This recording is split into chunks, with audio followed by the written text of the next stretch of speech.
Espace TV, le 22h.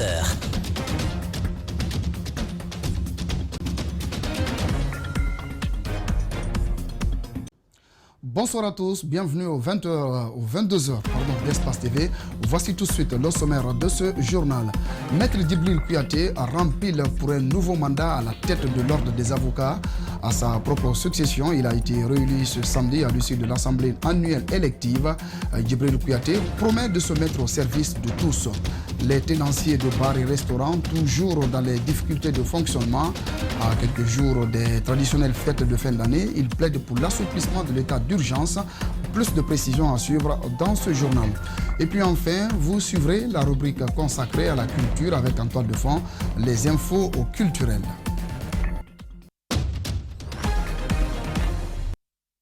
Soyez les bienvenus à ce rendez-vous d'information, le 22h, la grande édition de la soirée.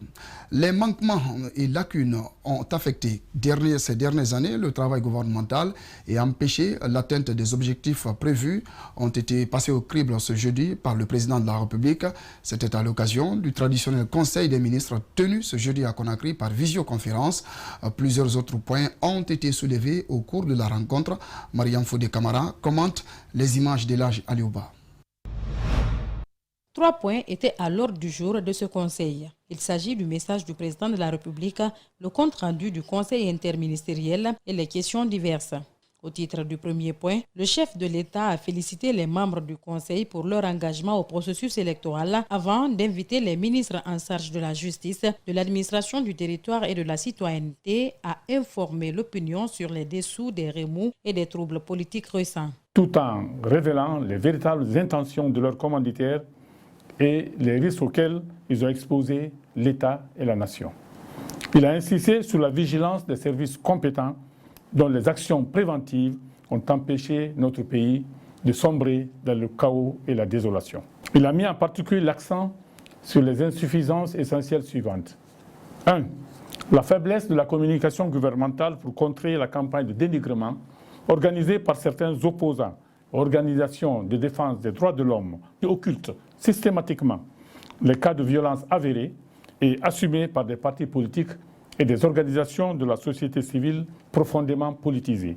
Au titre du deuxième point, plusieurs ministres ont présenté leur communication.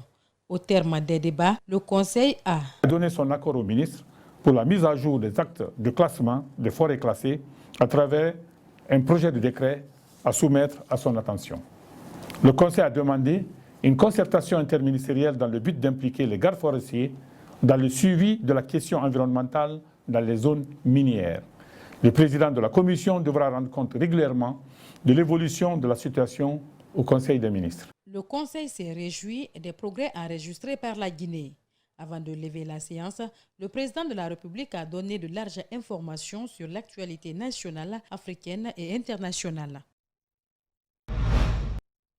Le président Alpha Condé a été investi ce mardi au palais Mohamed V de Conakry. Dans son discours, il s'est montré rassembleur avant de tenir de nouvelles promesses aux Guinéens. L'Union pour le changement de la Guinée, l'un des partis alliés du RPG Arc-en-Ciel, soutient sans complaisance ces nouveaux engagements du chef de l'État. Pour ce parti, l'expression gouverner autrement est le langage du nouveau chantier de la République de Guinée. Abou Korea Kourma, Ali Badra Kamara nous signe ce reportage. Après sa prestation de serment ce mardi, le premier président de la 4e République doit être installé ce 21 décembre au palais Sékou Touréa. Un nouveau mandat qui débute avec plusieurs promesses du slogan « Gouverner autrement ». Selon le 6e rapport de l'AID publié par l'Association des blogueurs de Guinée, sur 82 promesses faites par le professeur Alpha Condé, seulement 13 ont été réalisées sur 39 réparties entre 4 départements ministériels lors des 2 derniers mandats. Nous voulons désormais gouverner autrement, comme nous avons pris l'engagement devant le peuple. Gouverner autrement, ce nouveau langage du parti au pouvoir est diversement apprécié. Le président de l'Union pour le changement de la Guinée fait sa lecture de l'expression. Ce mandat est placé sous le signe du respect des uns des autres et sur le respect aussi d'une autre manière, d'une autre vision du chef de l'État, pour mettre en place un programme que les Guinéens n'ont jamais vu, auquel le président se présente sur cette couverture de la jeunesse et des femmes qui seront engagées pour une bonne reconstruction de la Guinée et une autre manière de voir et de faire. En soutenant l'expression « gouverner autrement », le président de l'Union pour le changement de la Guinée ne reste pas sans faire des recommandations au président Alpha Condé. Si nous avons un État et que nous voulons gérer un pays, ce pays soit géré de manière convenable avec les lois. Et si ce n'est pas dans les lois, ce n'est plus la peine qu'on se met dedans. Et il faut centraliser l'administration. Il faut que l'administration soit faite de telle sorte que ce décongestionnement de l'administration, il faut que ce soit fait. Et ainsi de suite, il faut que l'école soit obligatoire pour tout parent. Le parent qui ne met pas son enfant à l'école, il va directement en prison. Depuis quelques jours, la présence de certains candidats malheureux à la cérémonie d'investiture du professeur Alpha Condé fait débat au sein des partis politiques. Pour cet acteur politique, il est temps pour le président d'inviter le président de l'UFDG autour d'une table de dialogue. Ouais, pour un apaisement, je pense que c'est important que le président m'invite, c'est lui qui discute autour d'une table. C'est seul par la discussion. Sinon, ils continueront toujours de marcher. Ils continuent toujours de revendiquer. Alors que le premier droit de l'homme, c'est le droit à la vie. Par ailleurs, Idriss Chérif invite les citoyens guinéens à accompagner le président investi pour matérialiser l'expression « gouverner autrement ». On en vient à cet élément qui concentre l'actualité. Maître Djibril Kouyaté rempile pour un nouveau mandat à la tête de l'Ordre des avocats de Guinée. Candidat à sa propre succession, il a été réélu ce samedi à l'issue de l'Assemblée annuelle élective au barreau de Guinée. Le nouveau bâtonnier promet de se mettre au service de tous. Il appelle par ailleurs ses collaborateurs à faire preuve de professionnalisme dans l'exercice de leur métier. Suivez. Maître Djibril Kouyaté, c'est le nouveau bâtonnier de l'Ordre des avocats de Guinée.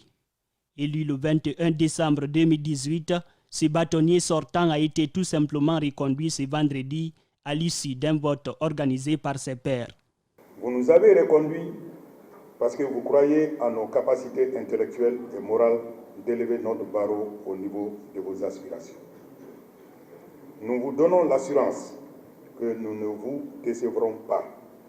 Parce que nous sommes conscients que ce renouvellement de confiance que vous nous accordez n'est pas un blanc-seing. Sa réélection ne surprend personne car aucune autre candidature n'a été déposée au poste de bâtonnier. Ce renouvellement de confiance, Djibril Kouyaté le salue et promet de ne pas se soumettre aux réprobations morales. Messieurs les anciens bâtonniers, chers consoeurs, chers confrères, je vous invite à cultiver votre jardin pour développer davantage vos capacités professionnelles. Et cela passe par la formation et l'auto-formation. Le vote concerne aussi les membres du Conseil de l'Ordre. Cette année, les candidatures ont été rehaussées. Elles sont au total 19 personnes qui composent ces conseils. Le nouveau bâtonnier appelle ses collaborateurs au respect des règles d'éthique et de déontologie du métier. On entend de l'avocat, au-delà de ses compétences techniques, une éthique professionnelle. Jean-Marc Varro écrivait: on définit l'avocat par ces mots latins: vir, probus, dicendi, peritus. Un homme de bien, habile à parler. La dimension morale est inséparable de la compétence technique. Le bâtonnier est élu pour 2 ans à la tête du barreau. Son mandat est renouvelable qu'une seule fois. Le décès de Roger Bamba en détention à la maison centrale de Conakry continue d'alimenter les débats et suscite de l'indignation dans la cité. Les organisations de défense des droits humains se font également entendre. C'est le cas du président de l'ONG Même Droit pour Tous. Maître Frédéric Loa invite la justice à mettre fin à ces pratiques qui n'honorent pas la Guinée. André Moussi Milimono nous signe le décryptage. La mort de Roger Bamba soulève la question de la situation des détenus politiques en Guinée. Maître Frédéric Foromo Loa, président de l'ONG Les Mêmes Droits pour Tous, exprime sa colère et son amertume.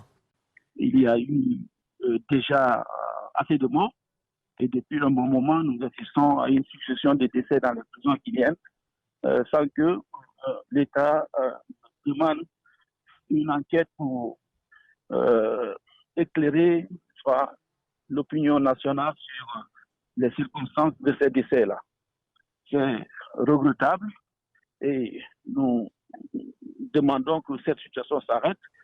Il fustige également la communication du ministère de la Justice autour du décès de Roger Bamba et salue par ailleurs la réaction des États-Unis d'Amérique à travers son ambassade à Conakry. Selon lui, la Guinée est régie par des accords et traités internationaux sur la question des droits humains. Nous avons l'impression comme si nous étions dans une situation de non-droit, dans une situation où il n'y a plus de règles de jeu, où tout est permis. On peut interpeller tout citoyen, le détenir pendant le temps qu'on veut et après le relâcher comme bon nous semble. Ce n'est pas normal, il faut que cela s'arrête. Nous ne sommes pas un État qui existe de façon isolée dans la nature, nous sommes dans un contexte régional, sous-régional. Maître Frédéric Foromo-Loa invite la justice à libérer les prisonniers politiques, au cas contraire, à accélérer leur procédure de jugement. Il est important que la justice puisse quand même faire l'état de la situation et libérer les personnes qui doivent l'être.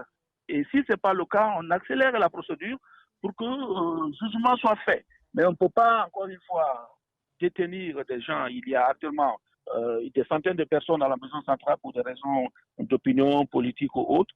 Les organisations guinéennes de défense des droits de l'homme sont en train de réunir les éléments qu'il faut afin qu'au moment venu, elles exigent que justice soit faite pour toutes ces victimes, conclut-il.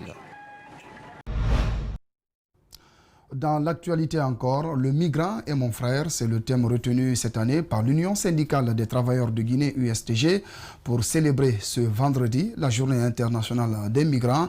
Ils étaient nombreux, les acteurs syndicaux et quelques migrants à prendre part à cette cérémonie. Compte rendu, Mohamed Valek Touré, Thierno Sadouba. Créée Journée internationale des migrants. Avec l'engagement syndical pour la défense et la protection de tous les travailleurs migrants, la coalition syndicale CNTG, CSI et USTG a procédé ce vendredi à la commémoration de cette journée avec pour thème « Le migrant est mon frère ». Étant les défenseurs des travailleurs, nous sommes obligés de travailler avec les migrants. Ils ont droit à un travail décent, ils ont besoin de la protection sociale. Ça veut dire que nous sommes tous égaux. Un migrant est un frère. Une date déclarée par les Nations Unies comme étant un symbole de protection des droits des migrants. Ils sont nombreux, ces travailleurs migrants, à être sous-traités dans leur lieu de travail. Pour tenter d'enrayer ce phénomène, le mouvement syndical en appelle à un plaidoyer dans le cadre de l'intégration du tripartisme dans les institutions où on parle de travail. Beaucoup de migrants subissent beaucoup d'injustices dans le travail, surtout quand ils travaillent au niveau de leur lieu de travail, ils subissent beaucoup d'injustices. Donc ce serait vraiment une grande joie de voir ces petits problèmes résolus une fois pour de bon. Plus de 3,5% de la population mondiale migre chaque année dans le monde, soit environ 240 millions de personnes, et 50% d'entre elles sont des femmes. Leurs droits et leurs libertés sont souvent remis en cause. Depuis 2018, on est sur le terrain. On est connu par l'OIM, on est connu par le ministère et on fait souvent des actions. Souvenez-vous même, le 3 septembre, on a fait des dons aux migrants. On est sur le terrain et il faut qu'on commence réellement à défendre les droits des migrants travailleurs, surtout en Guinée.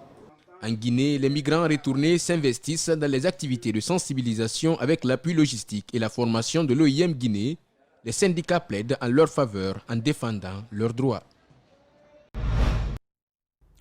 Ils tentent de rebondir du peu qu'ils peuvent. Les tenanciers de bars et restaurants traversent une période difficile cette année avec la crise sanitaire liée au coronavirus. Le bout du tunnel n'est pas pour demain, mais ils veulent garder espoir. Notre rédaction est allée à la rencontre de certains d'entre eux pour voir comment les fêtes de fin d'année se préparent. Mamadou Sadio Baldé, Mohamed Aloussen Kamara. 2020 ou l'année de toutes les surprises, tous les secteurs fortement affectés. Les bars et restaurants ont souffert le martyre. Dans les autres pays, c'est le secteur qui a été plus accompagné. Tel n'a pas été le cas chez nous ici. Il y a eu certes une ouverture partielle, mais les clients doivent avoir constamment l'œil sur la montre.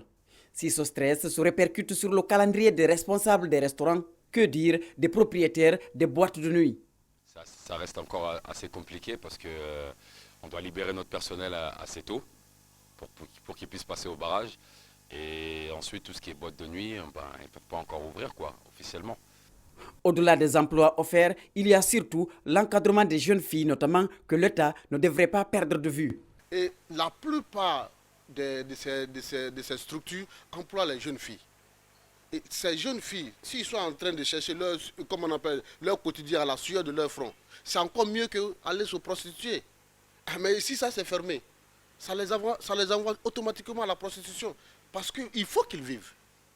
Certains d'entre eux n'ont pas pu relancer leurs activités. Le propriétaire de la terrasse 1958 a touché le fond avant de rebondir. Pendant un mois, c'était vraiment trop. C'était pendant un mois et demi, vraiment, j'ai eu une période vraiment difficile où j'ai vraiment, pendant 2 mois, vraiment, c'était vraiment au plus bas. Et certains ont perdu leur commerce totalement. Leur bail, ils n'arrivaient plus à payer leur loyer. L'urgence sanitaire est reconduite. Toutefois, les tenanciers de bars et restaurants demandent une clémence pour permettre aux citoyens de terminer l'année dans le sourire. Seulement que les 3 jours, le 24, le 25 et le 31 décembre, et le 1er, ils acceptent qu'on lève totalement les barrages dans la ville de Conakry. Vous comprenez? Pour que les gens circulent, vraiment que les gens fêtent comme il le faut. Vous comprenez? Parce que l'année 2020 n'a pas été une année facile. FBN Bank facilite l'ouverture de comptes bancaires pour ses nombreux clients. L'institution bancaire vient de lancer un nouveau produit électronique dénommé First Money. C'est une application mobile qui facilite les opérations du client auprès de la banque. Marissa Kamara, Yacouba Traoré, publie le reportage. Ce produit électronique que vient de lancer la FBN Bank dispose de plusieurs caractéristiques. First Money permet aux clients d'ouvrir un compte en ligne à l'aide d'un smartphone. L'application permet aussi de faire des opérations bancaires. Vous pouvez envoyer de l'argent à travers ce compte, vous pouvez recevoir de l'argent, vous pouvez acheter du crédit téléphonique et vous pouvez régler des factures. Donc c'est un produit qui est vraiment révolutionnaire, c'est un produit qui s'inscrit dans le cadre de l'inclusion financière pour nous aider à vraiment accélérer et améliorer le taux de pénétration bancaire en Guinée. Donc que vous soyez à Conakry ou à l'intérieur du pays, vous pouvez accéder à ce compte. Ce compte est valable dans un milieu urbain, périurbain et même dans les zones rurales, vous pouvez utiliser ce produit. Selon ce responsable de la banque, cette solution mobile a pour objectif d'améliorer le niveau de bancarisation en Guinée, mais aussi de faciliter l'inclusion financière et elle peut être accessible à tous, quel que soit le secteur d'activité du client. Actuellement, ce n'est pas tout le monde qui a le temps de venir en ville, de rentrer dans une agence bancaire. Avec la file d'attente qui est très longue, les embouteillages pour se déplacer d'un point A à un point B.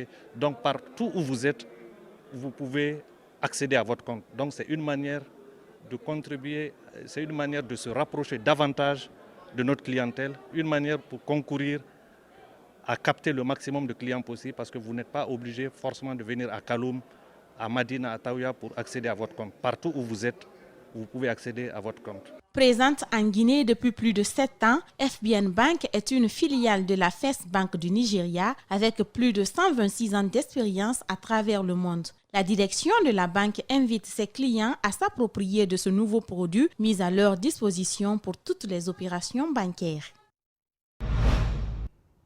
Moussaya, sous-préfecture de Forêt-Caria, le changement climatique est au cœur des préoccupations des autorités locales. Alors, la jeunesse active de Guinée, une ONG locale, saisit l'occasion et initie une sensibilisation pour expliquer aux habitants la nécessité de protéger le couvert végétal avec le slogan « Nos forêts, notre avenir ». Djibril Ba, El Haj Aliouba. Moussaya, localité où vivent 35 000 âmes, est au centre d'une concertation entre les habitants et la jeunesse active de Guinée. La protection de l'environnement étant indispensable pour la survie de l'homme, force est de constater qu'il est victime d'agressions de la part de ce dernier. Pour inverser la tendance, les membres commencent par échanger avec les élèves de ce village. C'est pourquoi, dans son plan d'action, la JAG a prévu l'éducation environnementale en milieu scolaire, pour atteindre l'objectif de la protection de l'environnement et de la lutte contre le changement climatique. Moussaya a une réserve forestière appelée Koununka. Sa protection demande l'implication de tous les habitants de la localité. Les responsables de cette école joignent leur voix à celle des gardes forestiers pour sensibiliser et protéger leurs forêts dont la vie en dépend. Des plantes extraites dans cette forêt sont utilisées pour le traitement local. Sur le plan écotouristique, cette réserve renferme beaucoup d'attraits touristiques à travers sa recherche en biodiversité, des groupes d'échange, des mammifères, des reptiles, des oiseaux et des écosystèmes de montagne. La mairie est également inquiète de l'avenir de Moussaïa. Son secrétaire général demande un changement de comportement. Dans les années passées, le 15 décembre, tout le monde est habillé comme les Européens en hiver, tellement qu'il fait frais. Mais aujourd'hui, dans nos maisons, le 15 décembre, il te faut prendre un ventilo ou bien prendre en tout cas quelque chose pour te vanter, tellement qu'il fait excessivement chaud. Chaque année, les forêts tropicales humides subissent une forte agression et destruction de la part de l'homme. Ces conséquences représentent le quart de la surface de la France. La coordination des associations de ressortissants pour le développement intégré de Kindia a procédé ce jeudi à une remise de satisfecit à certains cadres de la ville pour leur contribution durant les élections passées. Une cérémonie de remise qui a mobilisé certains cadres du gouvernement et l'ensemble des fils de la ville. Mohamed Valek Touré, Kieronsa Douba. Pour leur contribution au succès des dernières élections législatives, référendaires et présidentielles, la coordination des associations de ressortissants pour le développement intégré de Kindia a décidé de décerner les distinctions honorifiques à certains cadres servant d'exemple d'engagement pour la cause de la ville des Agrumes. Pour sa brillante réélection à la magistrature suprême de notre pays, nous voulons lui témoigner notre gratitude pour les chantiers déjà entamés et ceux en cours de programmation qui feront de Kindia la véritable capitale de la Basse-Guinée. L'exemple du chantier bénéfique est la reconstruction de la route nationale numéro 1 qui placera Kindia sur l'orbite d'un développement vertigineux. L'occasion était aussi de magnifier les actions du président de la République. Nous avons vu tout ce qu'il a fait. À Colomb, le bon Dieu ne dort pas. Parce que nos sages, les imams, nos érudits, partout où ils se trouvaient, ils ont prié pour ce pays, en disant que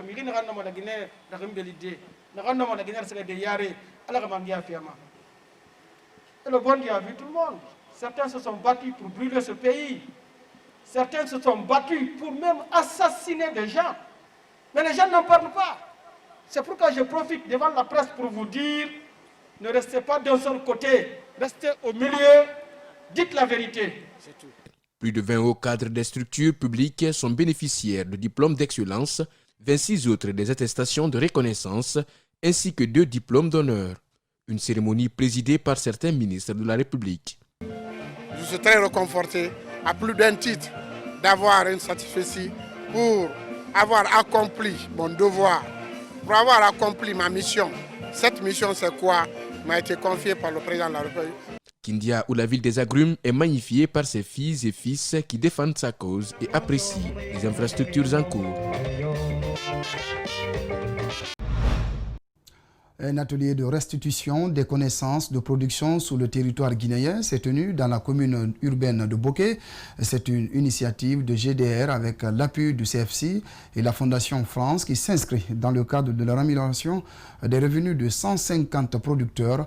Il a connu la présence des autorités préfectorales, communales ainsi que quelques restaurateurs de la dite préfecture. Mamadou Pete Diallo, Salif Lifo Sissé. Cet atelier d'échange vise à lier l'offre de produits vivriers à des groupements de producteurs de la commune rurale de Tanene vers la commune urbaine de Boké. Il travaille sur le développement de l'offre des produits vivriers de grande consommation en soutenant les initiatives en amont et sur la valorisation dans l'alimentation urbaine. Cet atelier est un atelier de partage, en fait, de partage justement des résultats dans long processus de production de connaissances sur le territoire de la Guinée, parce que nous sommes présents, ça fait déjà moins de 2 ans, mais pour nous, notre démarche, en tout cas, c'est d'abord de produire la connaissance, connaître le territoire avant d'investir. Donc c'est important de mettre le curseur sur les priorités justement des populations. Et nous avons compris en investissant effectivement 2 lieux géographiques qui sont la commune urbaine de Boké et la commune rurale de Tanene, de comprendre qu'il y a des problématiques qu'on peut mettre en jonction. Cette nouvelle forme de restauration qui a été adoptée par certaines catégories sociales va permettre à la préfecture de connaître son développement, estime le secrétaire général chargé des collectivités de Boké. Cet atelier va apporter beaucoup de choses, surtout c'est un projet qui est venu, qui a fait des recherches. Ils sont en train de mettre quelque chose en place qui va porter fruit pour la CR de Tanene. La CR de Tanene, pour ceux qui la connaissent, toutes les choses qui viennent de démontrer ici, c'est la vérité. C'est un ouf de soulagement pour Hawa Tunkara, restauratrice. Elle dit avoir beaucoup d'intérêt dans ce projet si les choses se passent dans les bonnes conditions. Cette rencontre s'est bien déroulée. Depuis notre arrivée, tout va bien. Suite à leurs propositions, j'en suis sûre qu'on aura beaucoup d'intérêt si tout se termine bien. Pour le démarrage de ce projet à Boké, 150 producteurs avec 40% des jeunes et 60% de femmes de la commune rurale de Tanene doivent renforcer leur capacité de mise en marche et améliorer la qualité de leur offre en produits vivriers. Les académies de la langue arabe, une nécessité ou un luxe? C'est sur ce thème que l'humanité a célébré la journée mondiale de la langue arabe. En Guinée, le secrétariat général aux affaires religieuses a mis l'accent particulier sur cette journée qui a réuni plusieurs religieux ce vendredi. Djenab Bangoura, Lamine Silla, reportage. Le secrétariat général aux affaires religieuses, en collaboration avec l'Université générale Lansana Conté de Somphonia et des universités privées d'arabe du pays, a commémoré cette journée mondiale de la langue arabe, instituée le 18 décembre 2012 par les Nations Unies. Nous sommes là avec les ambassadeurs arabes et les pays islamiques, les universités islamiques pour magnifier la journée internationale de la langue arabe qui est célébrée aujourd'hui par 1,8 milliard de musulmans à travers le monde. Dans le pays, ils sont nombreux des Guinéens qui ont marqué l'histoire de cette langue. Cheikh Mafin Kaba en forêt, Karamoko Talibi Kaba en Haute-Guinée, Terno Sadou Dalen en Moyenne-Guinée et le Hajj Mohamed Fadiga en Basse-Guinée. Il était des érudits religieux. Au cours de la célébration de cette journée, le département a mis un accent particulier sur l'enseignement franco-arabe qui a l'un des meilleurs programmes de la sous-région selon El Hadj Fadiga.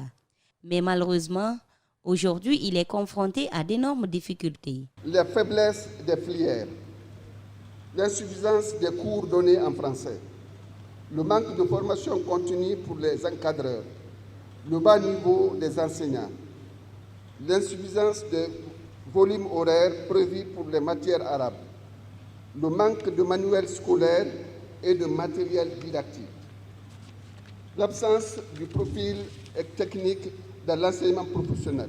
Pour le rayonnement et le renforcement de cette langue du Coran en Guinée, le département suggère augmenter la part prévue à l'enseignement franco-arabe dans le budget national, organiser des journées de réflexion sur l'ensemble de l'enseignement franco-arabe, organiser des séances de formation en faveur des enseignants arabophones en 2 volets. Dans les top 5 des langues les plus parlées au monde, la langue arabe occupe la 5e place avec 295 millions de locuteurs natifs. À présent, la rubrique culture, les activités culturelles en ce mois de décembre portent à croire que cette période festive devrait être la bonne pour relâcher la pression causée par le coronavirus. De Conakry à Abidjan, les organisateurs sont aux aguets. Balarissa Kouyaté nous signe cette rubrique.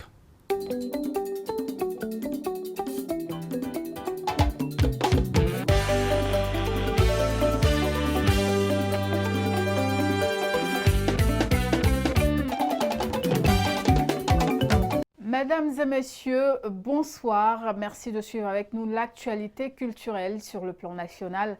MacTeam vous présente la 5e édition du Freestival, le festival de Fria, qui se tiendra cette année du 22 au 29 décembre 2020. Ce festival se déroulera entre formation, foire, exposition et spectacle grand public. Pour cette édition exceptionnelle, une journée sera dédiée aux enfants. Mert Arts Productions et Manekunda Multiservice vous présentent le Noël Show en 72 heures les 25, 26 et 27 décembre 2020 à partir de 12 heures au jardin du 2 octobre avec un programme alléchant de défilés de mode en tenue traditionnelle des enfants et bien sûr de leur famille, prestations artistiques, participation des clowns, du kakilambé, des jeux et des cadeaux à gogo, du karaoké et bien d'autres choses. Pour que vos enfants reçoivent des cadeaux des mains du Père Noël, enregistrez-les en appelant au 625 65 05 53, au 626 41 41 45, le 627 26 40 43. Partagez des moments de loisirs avec vos enfants et en famille à travers cet événement à entrée prix unique de 10 000 francs guinéens.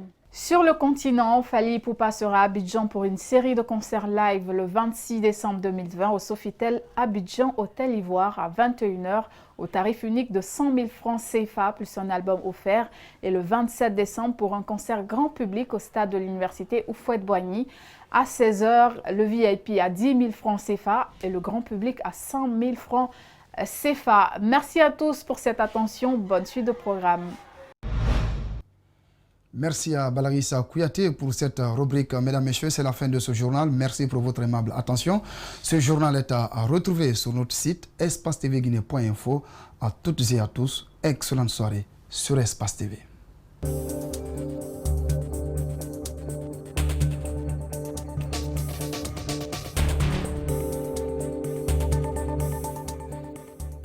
Yankadi.